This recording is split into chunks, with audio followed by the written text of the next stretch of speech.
Good day. This is your teacher Andrea Venice Huxon, and today I am going to tackle about lesson number 2 from community engagement, solidarity, and citizenship, and that is our topic today, which is the elements and structures of community. So, are you ready? Well, let's start with our today's class. Welcome to my class. So, first question for you is, are you willing to contribute for the common good? Is there any one of you here who have or who had contribute for the common good already? So what is the essence of doing something for the common good? First one is there is a special beauty and power about cooperatives, worker, consumer, and producer. The second one is it inherent in its design is in the capacity to connect individuals, their individual interests, and their lives to goods and interests larger than themselves.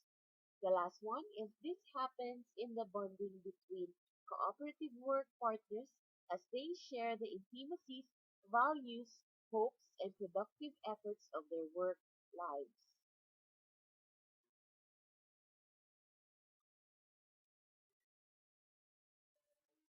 And then we have a community clearly formed in two ways, which is the first one is geographical. The members of the community share the same geographic vicinity, such as village, province, or neighborhood.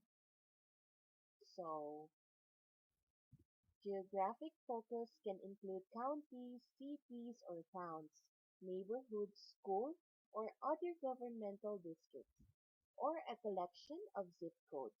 Consider the hospital services area as a starting point to describe a community. And then we also have non-geographical. There are communities formed based on needs, ideas, interests, identity, practices, and roles in social institutions such as at home, at work, in government, society, or the community at large. So non-geographic communities are among our most important communities. Why? Especially in terms of activism. This can be a group of people united by racial or ethnic identity, a set of people and organizations bound by a political practice, for example, the environmental justice community. Now we can go to the structures of community. And the first one is what we call socio-political. It is the characteristics or factors that define and influence public policies, the level of economic and social development, the environmental quality, and the well-being of citizens are thus influenced by social-political factors.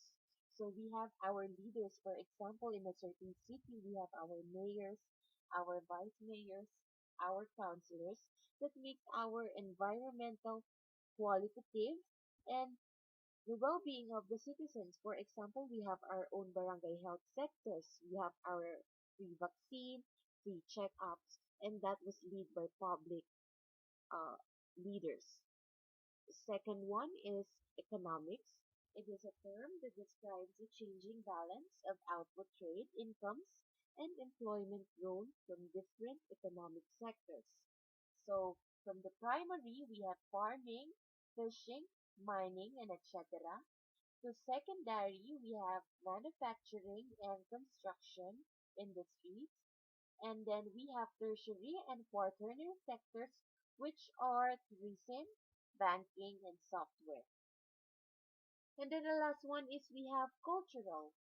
And from the word culture, it refers to a group or community which shares common experiences that shape the way its members understand the world.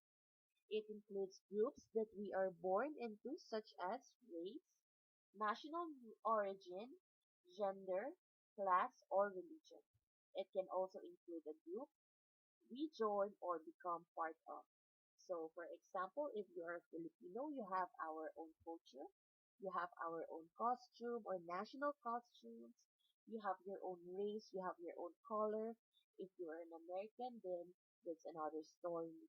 And if you are in a group or you are joining such organizations, then you have your own cultures also in such things. And that is the structures or example of structures of community. After lecturing what are the structures of community, we can now go to the dynamics and processes, and these are the examples. First one, we have community power, the complex network of relationships between the recognized power holders and the interplay of their roles in the community. These power holders, otherwise known as leaders, direct the affairs of the society towards the achievement of objectives. So, for example, our leaders, or for example, in a certain city, we have our mayors, we have our vice mayor, councilors, our capitans in barangay. Then they are the ones who lead our society towards the achievements of our own objectives. So every community has their own objectives to live. The second one is leadership. So if you have community power, of course the secret is always the leadership. It is an organization's leadership structure determines how workflow, accountability, and authority work together. So this is the meaning of our own community. Without a good leadership, then how can we determine the workflow or the accountability of its community?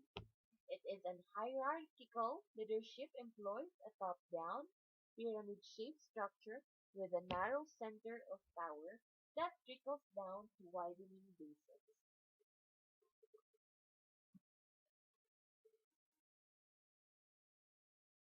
Other examples are also relationship.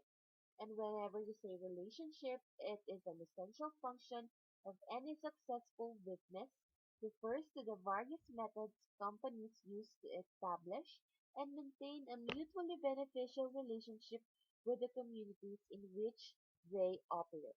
So, for example, we have in barangay, we have a successful business like we have some gypsal or sari-sari store, and they are very successful. It functions in a way.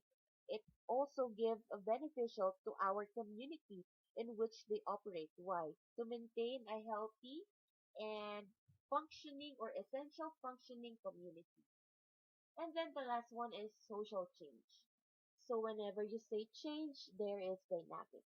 So if the transformation of the social in the community by making adjustments and variations to social institutions, behavior, and relations. It involves social evolution where the society makes amendments to traditional societal norms leading to the necessary change. So every time we need to change our community. Why? To make it more necessary and to make an evolution in our society, right? So every transformation is a good or a new beginning.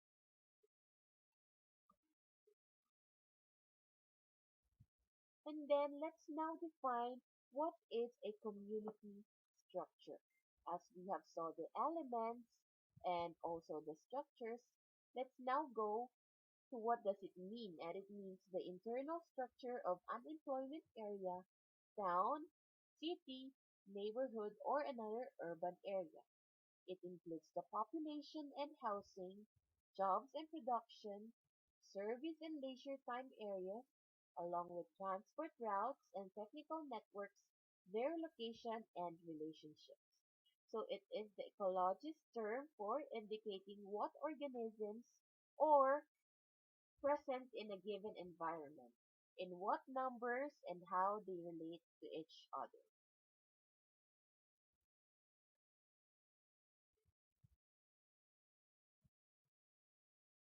So after we define what community structure is, let's now go to the major components of social structure.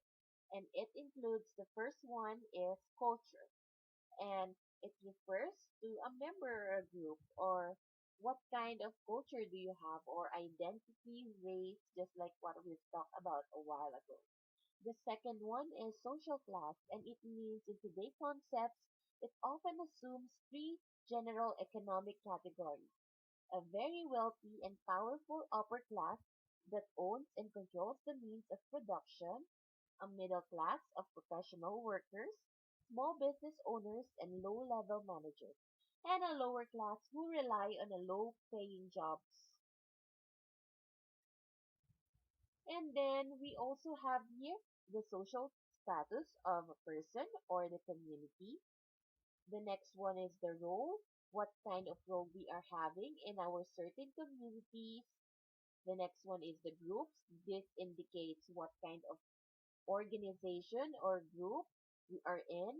And then the last one is the social institution. And I am ending my lecture here. Thank you for watching. Have a good day.